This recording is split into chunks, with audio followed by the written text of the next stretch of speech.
नमस्कार दोस्तों। जब कोई इंसान मौत के बिल्कुल सामने खड़ा होता है, तब उसके पास झूठ बचा नहीं रहता। उस समय न कोई दिखावा काम आता है, न कोई मजबूरी और न ही किसी को खुश करने की जरूरत होती है।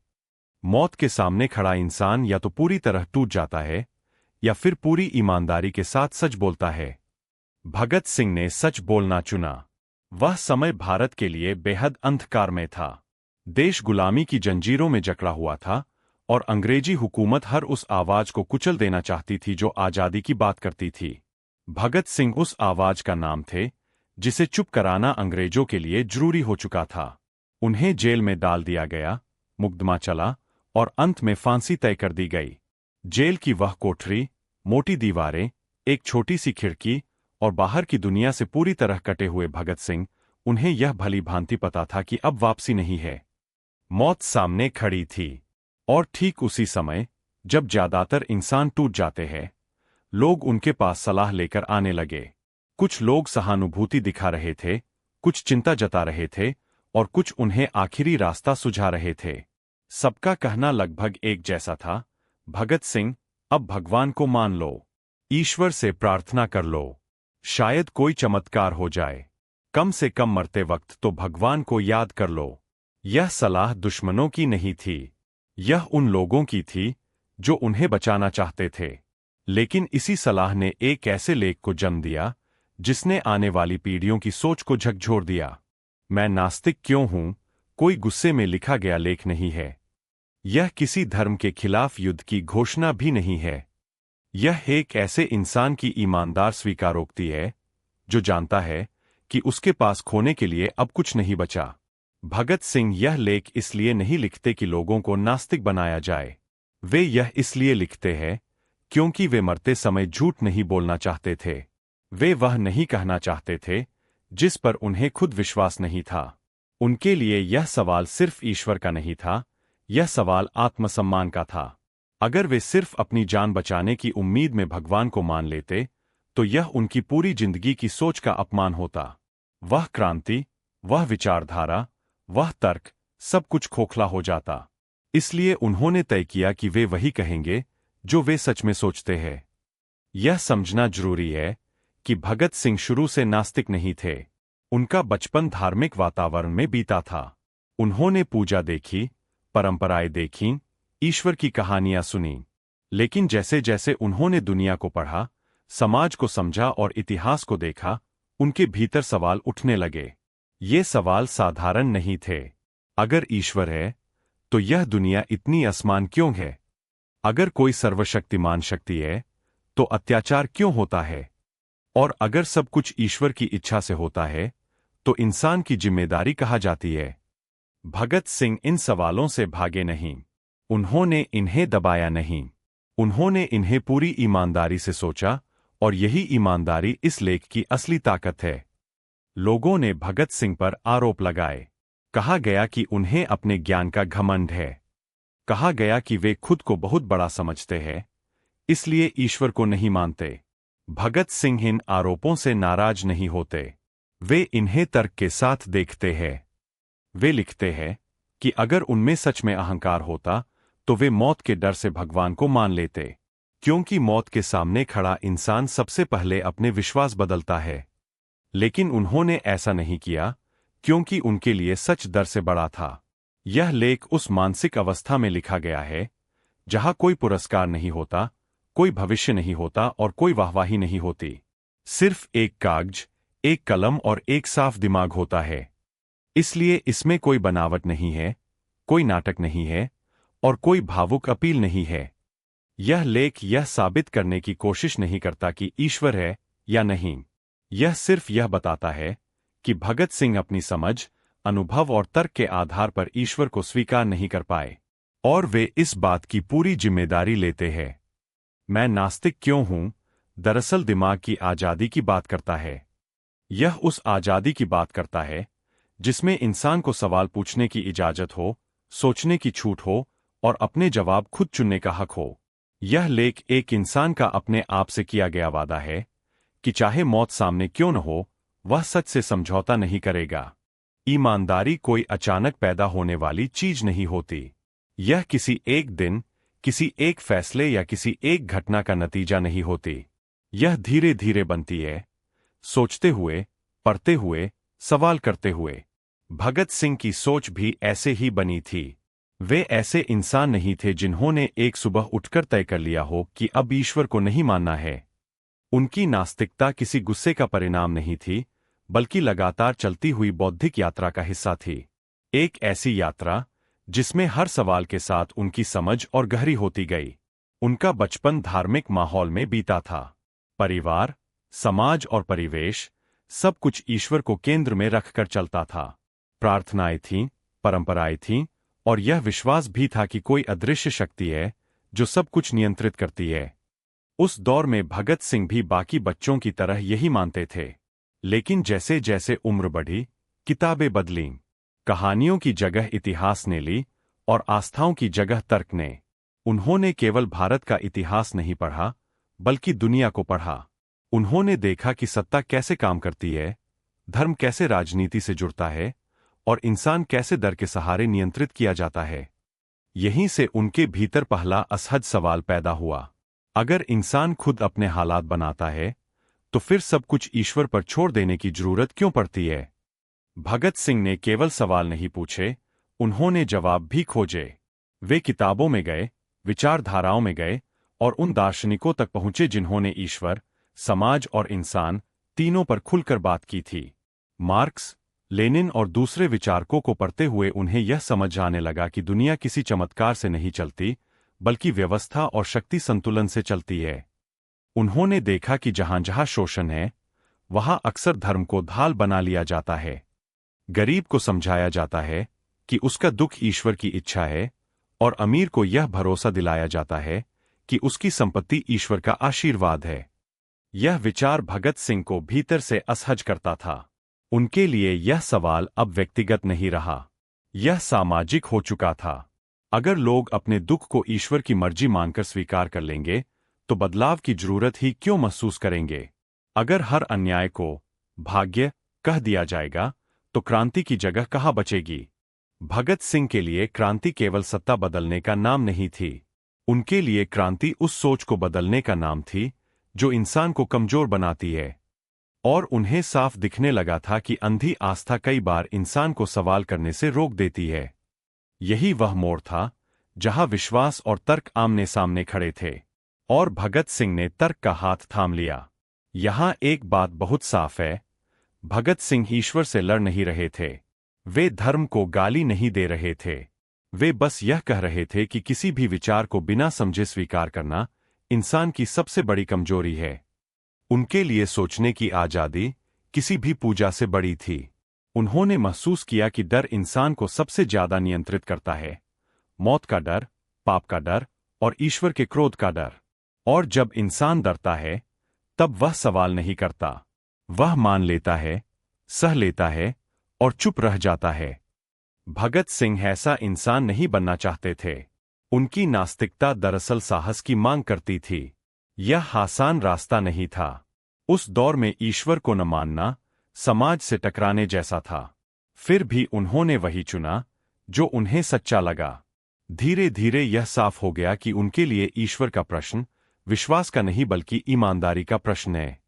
वे वही मानना चाहते थे जिसे वे तर्क से स्वीकार कर सकें, और जो तर्क के सामने टिक न पाए, उसे छोड़ देने का साहस भी उन्होंने रखा।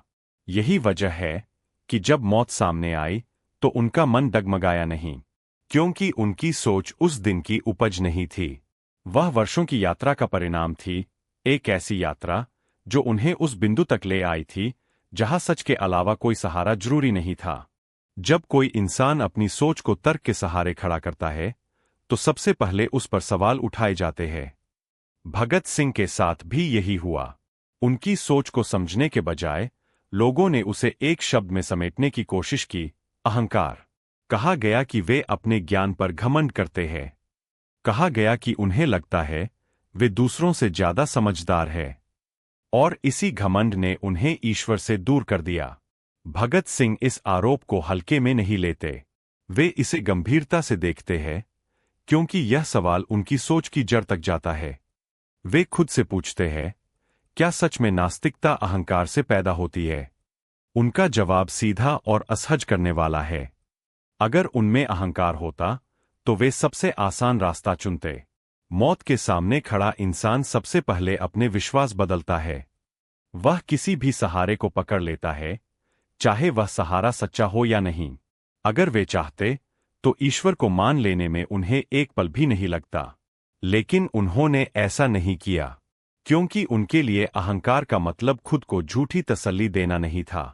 उनके लिए अहंकार होता तो वे अपने डर को छिपाने के लिए भगवान का नाम लेते।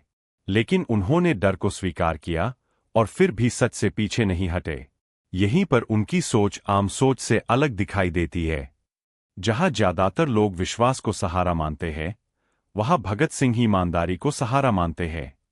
भगत सिंह यह भी समझते थे कि समाज क्यों उन्हें अहंकारी कहता है, क्योंकि जब कोई इंसान उस विश्वास को चुनौती देता है जिसे समाज ने पवित्र मान लिया हो, तो सबसे आसान तरीका उसे घमंडी घोषित करना होता है। सवाल से लड़ने की जगह सवाल पूछने वाले को ही गलत ठहरा दिया जाता है। वे लिखते हैं कि अगर नास्तिक होना अहंकार है, तो फिर सवाल पूछना भी अहंकार होगा, तर्क करना भी अहंकार होगा, और सोचने की कोशिश करना भी अपराध बन जाएगा। उनके लिए यह स्वीकार करना ज्यादा आसान था कि वे कुछ नहीं जानते, बजाय इसके कि वे बिना समझे सब कुछ मान लें। वे खुद को सर्वज्ञानी नहीं मानते थे।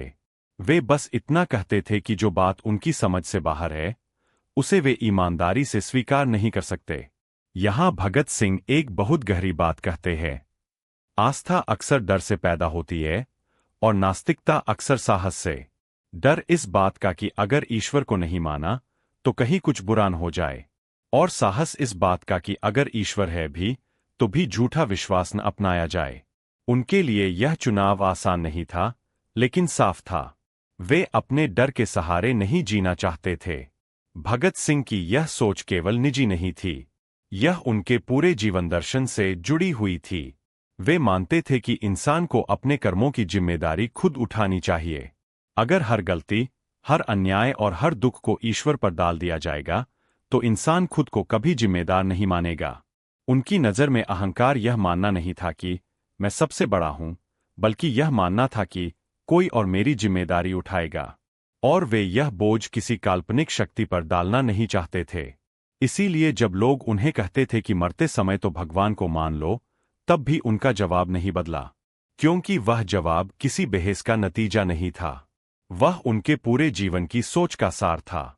यहां नास्तिकता कोई नकार नहीं है, यह एक स्वीकार है इस बात का कि इंसान अकेला है, लेकिन कमजोर नहीं, कि उसे किसी अदृश्य शक्ति के डर की नहीं, बल्कि अपने विवेक की जरूरत है। और यही सोच उन्हें उस बिंदु तक ले जाती है जहां सवाल अब सिर्फ ईश्वर का नहीं रह जाता। सवाल यह बन जाता है कि अगर दुनिया में अन्याय है, दुख है और शोषण है, तो उसका जिम्मेदार कौन है? और यही सवाल इंसान को एक और गहरी बेचैनी की ओर ले जाता है। जब यह सवाल उठता है कि दुनिया में इतना दुख क्यों है, तो अक्सर जवाब तैयार मिल जाता है, ईश्वर की मर्जी।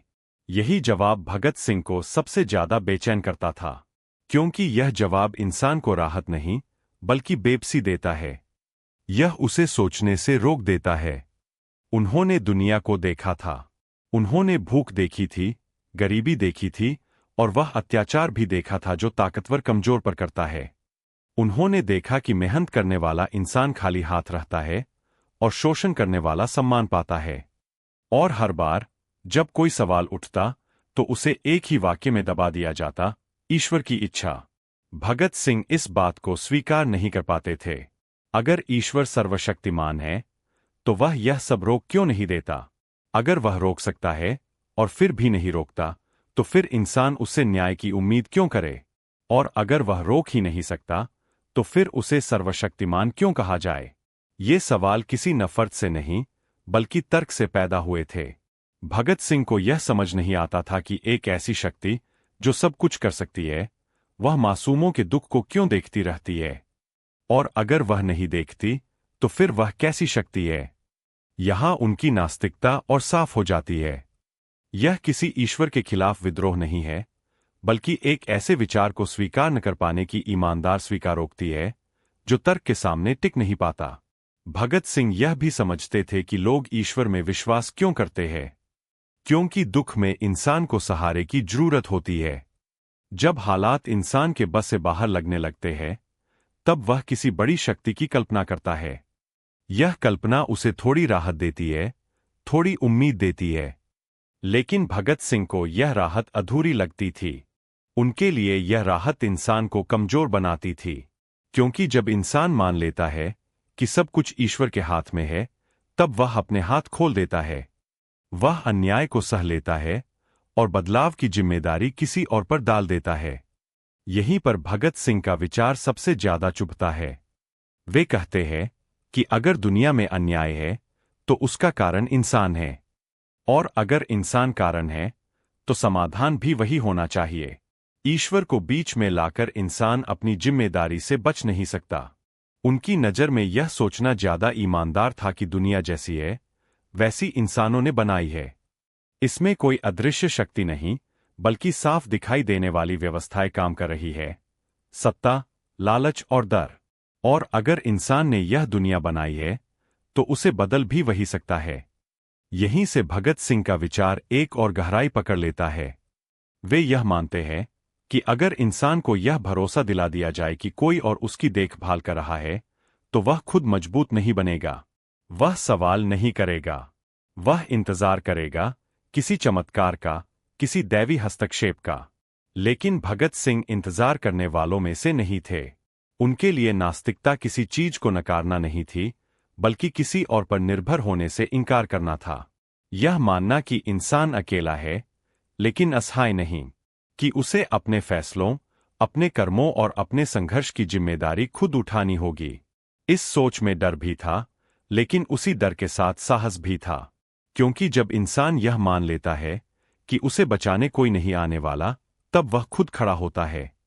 और शायद यही वजह थी कि भगत सिंह मौत के सामने भी स्थिर थे, क्योंकि वे किसी दैवी न्याय की प्रतीक्षा नहीं कर रहे थे। वे जानते थे कि न्याय इंसान को ही बनाना पड़ता है, चाहे वह समाज में हो या इतिहास में। यह सोच धीरे धीरे एक आखिरी निष्कर्ष की ओर बढ़ती है। अगर इंसान ही सब कुछ है, तो उसकी नैतिकता कहाँ से आती है? अगर ईश्वर नहीं, तो सही और गलत का पैमाना क्या होगा? और यही सवाल आगे चलकर एक और गहरी बहस को जन्म देता है। जब ईश्वर को इंसान की नैतिकता से अलग कर दिया जाता है, तब एक सवाल अपने आप खड़ा हो जाता है। फिर सही और गलत का फैसला कौन करेगा? अक्सर यह मान लिया जाता है कि बिना ईश्वर के इंसान अनैतिक हो जाएगा, कि डर न रहेगा तो इंसान कुछ भी कर गुजरेगा। यही डर भगत सिंह को सबसे ज्यादा सताता था, क्योंकि उन्होंने देखा था कि ईश्वर को मानने वाले लोग भी अन्याय करते हैं, शोषण करते हैं, और फिर उसी ईश्वर के नाम पर खुद को सही ठहराते हैं। उनके लिए यह एक गहरी विडंबना थी। अगर नैतिकता सिर्फ ईश्वर के डर से आती है, तो फिर वह नैतिकता नहीं, मजबूरी है। वह अच्छाई नहीं, बल्कि सजा से बचने की कोशिश है। भगत सिंह को यह स्वीकार नहीं था। वे मानते थे कि इंसान को अच्छा इसलिए होना चाहिए क्योंकि वह दूसरे इंसान का दर्द समझता है, न कि इसलिए कि उसे किसी दैवी दंड का डर है। उनकी नज़र में सही और गलत का आधार इंसान की चेतना होनी चाहिए। वह चेतना जो यह समझ सके कि उसका हर कर्म किसी और की जिंदगी को प्रभावित करता है। जब इंसान यह समझ लेता है, तब उसे किसी ऊपर बैठी शक्ति की जरूरत नहीं पड़ती। यह सोच आसान नहीं थी, क्योंकि इसमें कोई बहाना नहीं बचता। अगर कुछ गलत हुआ, तो दोष किसी और पर नहीं डाला जा सकता। इंसान को खुद खड़ा होना पड़ता है, अपने फैसलों के सामने। भगत सिंह का मानना था कि ईश्वर पर आधारित नैतिकता अक्सर चयनात्मक हो जाती है। इंसान वही नियम मानता है जो उसे सुविधा देता है, और बाकी को नजरअंदाज कर देता है। धर्म की आड़ में हिंसा को टंग ठहराया जाता है, भेदभाव को परंपरा कहा जाता है, और अन्याय को ईश्वर की परीक्षा। यह सब उन्हें स्वीकार नहीं था। वे मानते थे कि अगर इंसान अपनी नैतिकता खुद गढ़े, तो वह ज्यादा जिम्मेदार बनेगा, क्योंकि तब वह यह नहीं कह सकेगा कि उसने जो किया वह किसी आदेश के तहत किया। तब उसे यह मानना पड़ेगा कि हर कर्म उसका अपना चुनाव है। उनके लिए नास्तिकता इसी जिम्मेदारी का नाम थी। यह कहना कि कोई ईश्वर नहीं है, अपने आप में आसान नहीं था, क्योंकि इसके साथ यह भी मानना पड़ता है कि कोई अंतिम न्यायाधीश नहीं है। कोई यह तय नहीं करेगा कि कौन स्वर्ग जाएगा और कौन नरक। यह फैसला इंसान को खुद करना होगा, अपने जीवन में, अपने समाज में। और यही बात भगत सिंह को मजबूत बनाती थी। वे जानते थे कि अगर कोई ऊपर बैठा हुआ न्याय नहीं है, तो नीचे इंसान को ही न्याय बनाना होगा, कानून से, संघर्ष से, और जरूरत पड़े तो बलिदान से। यहीं से भगत सिंह की सोच एक आखिरी परिपक्वता की ओर जाती है। वे यह समझ चुके थे कि नास्तिक होना कोई खालीपन नहीं है। यह एक भारी बोझ है, जिम्मेदारी का बोझ। लेकिन यह बोझ उन्हें स्वीकार था। उनके लिए इंसान की गरिमा सबसे ऊपर थी। वे किसी ऐसी नैतिकता को नहीं मान सकते थे जो इंसान को कमजोर बनाए। वे ऐसी आस्था को नहीं अपना सकते थे जो इंसान को झुकना सिखाए, सवाल करना नहीं। इस सोच में कोई आराम नहीं था, कोई तसल्ली नहीं थी कि अंत में सब ठीक हो जाएगा। लेकिन इसमें एक अजीब सा साहस था। यह साहस कि जो कुछ करना है, यही करना है। जो बदलना है, अभी बदलना है। शायद यही वजह थी कि भगत सिंह अपनी मौत को भी उसी शांति से देख पाए जैसे वे अपनी जिंदगी को देखते थे। उनके लिए यह कोई दैवी योजना का हिस्सा नहीं थी। यह उनके चुने हुए रास्ते का स्वाभाविक परिणाम थी। और इस स्वीकार में कोई पछतावा नहीं था, क्योंकि उन्होंने जो जिया वही माना, और जो माना उसी के लिए खड़े रहे। यही नास्तिकता एक विचार नहीं रह जाती, यह एक चरित्र बन जाती है। ऐसा चरित्र जो इंसान को इंसान के सामने जवाबदेह बनाता है। जब इंसान यह स्वीकार कर लेता है कि उसके फैसलों की जिम्मेदारी कोई और नहीं उठाएगा, तब उसके सामने आखिरी परीक्षा खड़ी होती है, डर। वह डर जो अकेलेपन से पैदा होता है। वह डर जो यह याद दिलाता है कि अब कोई दैवी सहारा नहीं है, कोई अदृश्य हाथ नहीं जो आखिरी समय में पकड़ ले। भगत सिंह इस डर से अनजान नहीं थे। वे यह नहीं कहते कि उन्हें डर नहीं लगा। वे बस इतना कहते हैं कि डर के बावजूद उन्होंने झूठ को नहीं चुना। उनके लिए यह मान लेना आसान होता कि कोई ऊपर बैठा है जो अंत में सब ठीक कर देगा। लेकिन वे इस तसल्ली को स्वीकार नहीं कर पाए, क्योंकि यह तसल्ली उन्हें उनकी ही नज़र में कमजोर बना देती। वे अपने डर को किसी और के नाम पर सौंपना नहीं चाहते थे। यही उनकी सोच सबसे ज्यादा मानवीय हो जाती है। वे यह नहीं कहते कि नास्तिकता इंसान को ताकतवर बना देती है। वे यह कहते हैं कि नास्तिकता इंसान को ईमानदार बना देती है, अपने डर के साथ, अपनी सीमाओं के साथ। यह मान लेना कि कोई चमत्कार नहीं होगा, अपने आप में एक भारी सच्चाई है। लेकिन यही सच्चाई इंसान को अपने पैरों पर खड़ा करती है। भगत सिंह के लिए मौत कोई दैवी निर्णय नहीं थी, यह उनके कर्मों का परिणाम थी। उन्होंने जो रास्ता चुना था, उसकी कीमत उन्हें पता थी। इसलिए वे आखिरी समय में किसी सौदे की तलाश में नहीं थे, न भगवान से, न इतिहास से। उनकी शांति इसी स्वीकार से आती है। वे जानते थे कि अगर उन्होंने आखिरी पल में अपने विचार बदल लिए, तो वह पूरी जिंदगी की लड़ाई को झूठा बना देगा। तब उनकी क्रांति केवल एक रोमांच बनकर रह जाएगी, कोई विचार नहीं। उनके लिए विचार सबसे ऊपर था। इसलिए वे लिखते हैं कि अगर कोई ईश्वर है भी, तो वह उनसे यह उम्मीद नहीं करेगा कि वे डर के कारण झूठा विश्वास अपनाएं। और अगर ऐसा ईश्वर है जो डर से की गई प्रार्थना को पसंद करता है, तो उसे स्वीकार न करना ही बेहतर है। यह बात चौंकाने वाली है, लेकिन इसमें एक गहरी नैतिक दृढ़ता है। भगत सिंह किसी ईश्वर को चुनौती नहीं दे रहे थे। वे बस यह कह रहे थे कि उनका सच किसी भी भय से बड़ा है। यही यह विचार अपने सबसे साफ रूप में सामने आता है। नास्तिकता उनके लिए न तो नकार थी, न विद्रोह। यह आत्मसम्मान का आखिरी रूप थी। वे मानते थे कि इंसान को अपनी सोच, अपने कर्म और अपने अंत, तीनों का मालिक खुद होना चाहिए। अगर उसने सही किया है, तो उसका श्रेय किसी और को नहीं जाना चाहिए। और अगर गलत किया है, तो उसका बोझ भी उसी को उठाना चाहिए। इस सोच में कोई स्वर्ग नहीं है, कोई नरक नहीं है। सिर्फ यह दुनिया है, और इसमें रहने वाले इंसान। और शायद इसी वजह से उनका जीवन, छोटा होते हुए भी, असाधारण बन गया। क्योंकि उन्होंने अपने विचारों को आखिरी सांस तक जिया। उन्होंने वह नहीं कहा जो उन्हें बचा सकता था। उन्होंने वह कहा जो उन्हें सच्चा रख सकता था। यहीं यह कहानी किसी किताब की नहीं रहती। यह एक दर्पण बन जाती है।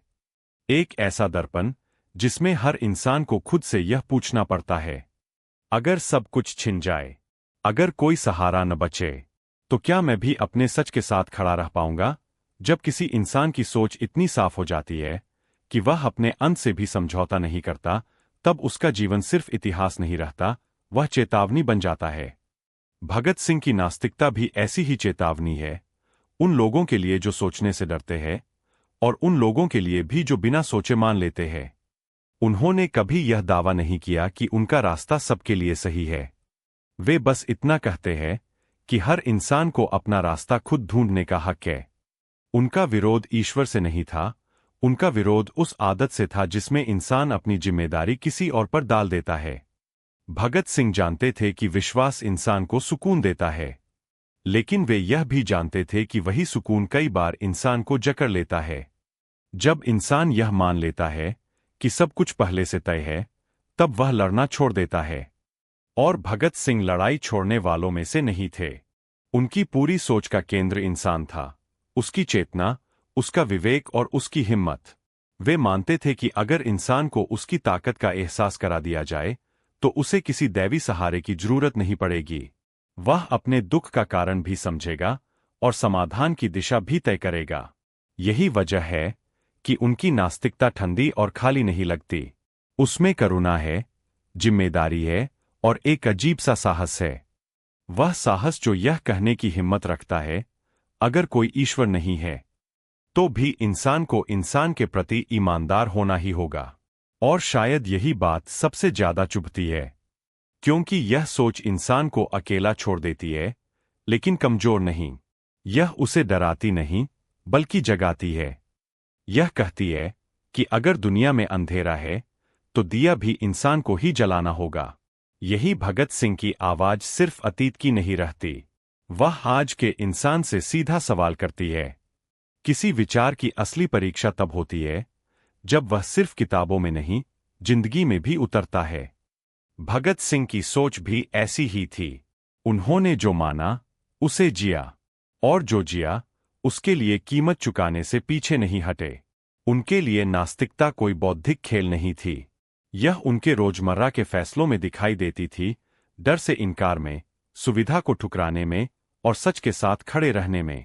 वे जानते थे कि अगर उन्होंने आखिरी समय में अपने विचार बदल लिए, तो वह सिर्फ एक व्यक्ति की कमजोरी नहीं होगी, बल्कि उस सोच की हार होगी जिसे वे पूरी उम्र जीते आए थे।